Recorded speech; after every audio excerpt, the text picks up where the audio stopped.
Section 146 ഭാരതീയ സാക്ഷ്യ അധിനിയമം leading ക്വസ്റ്റ്യനെ പറ്റി പ്രതിപാദിക്കുന്നു. Sub close 1 പ്രകാരം ചോദ്യകർത്താവ് ആഗ്രഹിക്കുന്നതോ പ്രതീക്ഷിക്കുന്നതോ ആയ ഉത്തരം സൂചിപ്പിക്കുന്ന ഏതൊരു ചോദ്യത്തെയും ലീഡിംഗ് ക്വസ്റ്റ്യൻ അഥവാ നയിക്കുന്ന ചോദ്യം എന്ന് വിളിക്കാം. സബ് ക്ലോസ് 2 പ്രകാരം എതിർകക്ഷി എതിർപ്പ് പ്രകടിപ്പിച്ചാൽ കോടതിയുടെ അനുമതിയില്ലാതെ ചീഫ് എക്സാമിനേഷനിലോ റീ എക്സാമിനേഷനിലോ ഇത്തരം ലീഡിംഗ് ക്വസ്റ്റ്യൻസ് ചോദിക്കാൻ പാടില്ല.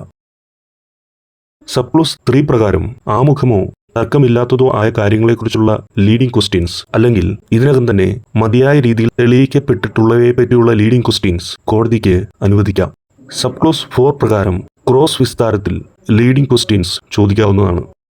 നിങ്ങൾ എന്താണ് കണ്ടത് എന്ന് ചോദിക്കുന്നതിന് പകരം നിങ്ങൾ ചുവന്ന ഒരു കാർ കണ്ടോ എന്ന ഒരു ചോദ്യം ഒരു ലീഡിംഗ് ക്വസ്റ്റ്യൻ ആണ്. സെക്ഷൻ 146ന്റെ ഉദ്ദേശം ഒരു സാക്ഷിയുടെ സാക്ഷ്യത്തിന്റെ സമഗ്രത ഉറപ്പാക്കുകയും സാക്ഷി ചോദ്യകർത്താവിന്റെ സ്വാധീനത്തിൽ അമിതമായി സ്വാധീനിക്കപ്പെടുന്നത് തടയുക എന്നതുമാണ്.